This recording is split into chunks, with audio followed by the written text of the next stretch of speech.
Hello friends, आज हम अपनी वीडियो में पढ़ेंगे केमिस्ट्री का नेक्स्ट टॉपिक और वो है हमारे पास empirical formula and molecular formula.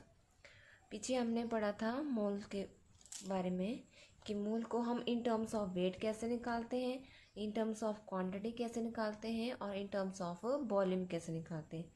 अब हम आगे पढ़ते हैं मॉलिक्यूलर फार्मूला। तो मॉलिक्यूलर फार्मूला होता है हमारे पास actual number of atoms of various elements present in one molecule of compound.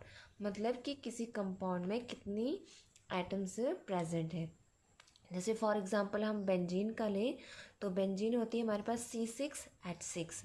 तो इसमें कार्बन के कितने हैं 6 एटम्स हैं और हाइड्रोजन की कितनी है 6 एटम्स हैं।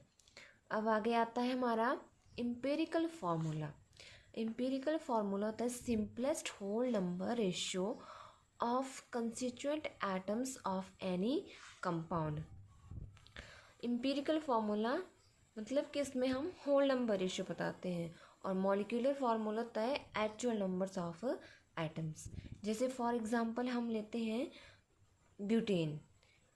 ब्यूटेन का फार्मूला होता है C4H10। अब यहाँ पे कार्बन के कितने हैं 4 एटम्स हैं और हाइड्रोजन के कितनी है 10 एटम्स हैं। तो हमने इसे सिंपल होल नंबर रेशियो बनाना है तो वो आ जाएगा हमारे पास 2:5। तो एम्पिरिकल फार्मूला क्या आ गया हमारे पास C2H5। ठीक है। अगर उसी तरह अगर हम फॉर एग्जांपल एसिटिक एसिड लें तो एसिटिक एसिड का फार्मूला होता है CH3COOH। अब यहाँ पे ऑक्सीजन के कार्बन कितनी है 2 मॉलिक्यूल आइटम्स हैं, हाइड्रोजन की कितनी एटम्स हैं 4 एटम्स हैं और ऑक्सीजन की कितनी है 2 एटम्स हैं। अब हमने इसको भी सिंपल होल नंबर रेशियो बनाना है तो वो आ जाएगा, हम इसे 2 से डिवाइड करेंगे 1:2:1। तो एम्पिरिकल फार्मूला क्या आ गया हमारे पास CH2O। ठीक है। इसी तरह आप बाकी फार्मूलेज भी आसानी से निकाल सकते हैं। अब हम आगे पढ़ेंगे परसेंटेज कंपोजिशन या फिर मास परसेंटेज कंपोजिशन। इसका मतलब है कि हमने जैसे हमें वाटर दिया है और उसमें हमें पूछा है कि हाइड्रोजन कितने परसेंट है वो निकालना है या ऑक्सीजन कितने परसेंट है वो। ठीक है, तो इसको हम निकालेंगे। अब यहाँ पे हाइड्रोजन है तो हाइड्रोजन का मॉलिक्यूलर मास कितना होता है 18 ग्राम। अब यहाँ पे परसेंटेज हमने निकालनी है परसेंटेज बाय वेट। ठीक है, तो मास परसेंटेज ऑफ हाइड्रोजन आता है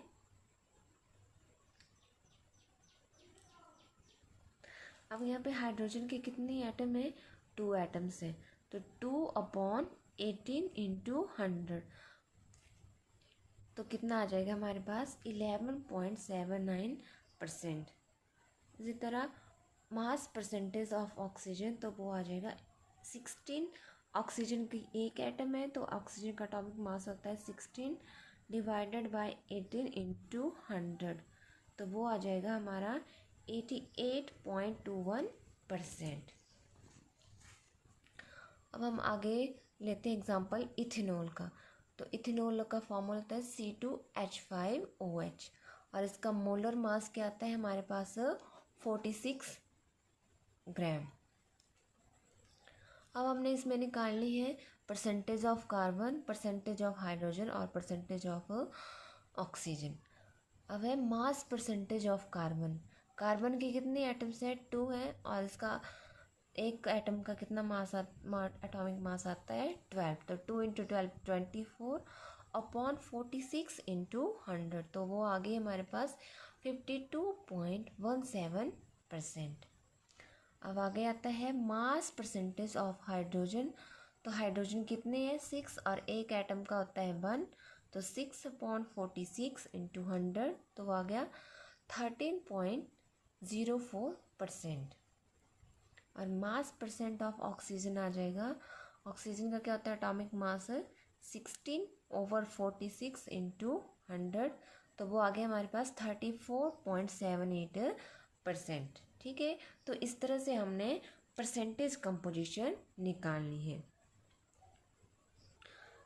अब अगर हमें कंपोजिशन दी है और हमें बोला है कि हमने इसका मॉलिक्यूलर फार्मूला निकालना है, एम्पिरिकल फार्मूला निकालना है, तो वो हम कैसे निकालेंगे ये क्वेश्चन से करते हैं। ठीक है, मान लीजिए क्वेश्चन है हमारे पास, हाइड्रोजन दिए हमें 4.07%, कार्बन दी है 24.27% और क्लोरीन दी है 71.65% और उसका हमें मॉलिक्यूलर मास भी दिया है 98.96 ग्राम।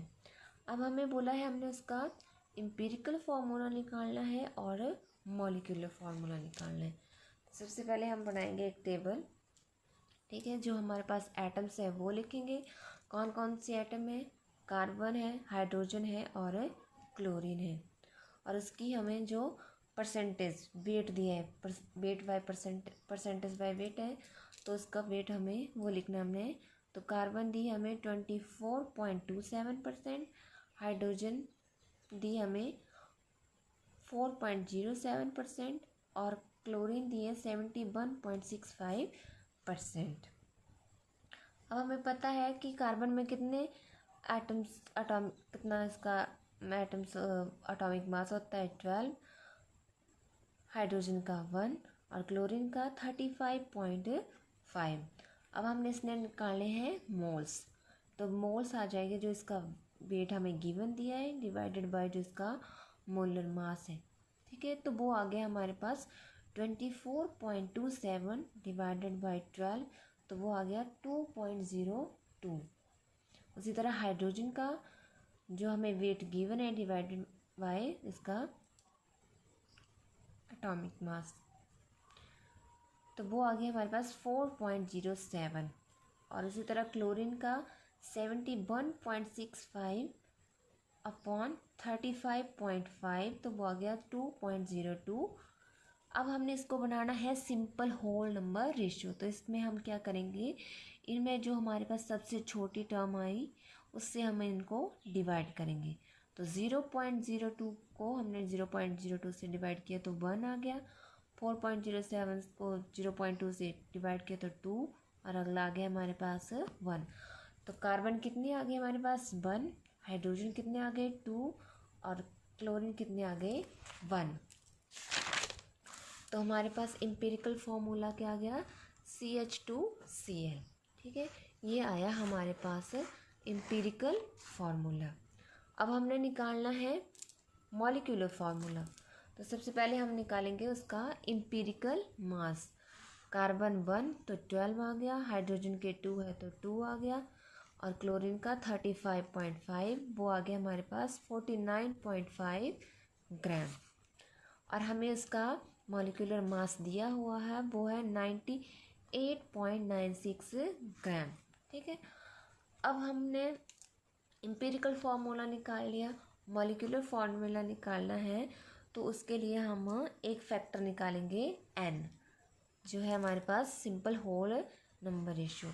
तो वो आता है हमारे पास n is equal to molecular mass over empirical formula मास।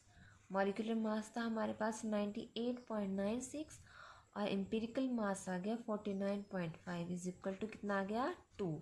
ठीक है, तो मॉलिक्यूलर फार्मूला होता है, molecular formula is equal to n into empirical formula. तो 2 इंटू CH2Cl, तो वो आ गया हमारे पास C2H4Cl। ठीक है, तो ये आ गया हमारे पास मॉलिक्यूलर फार्मूला। ठीक है, इस तरह से आपने बाकी न्यूमेरिकल्स करने हैं। ठीक है।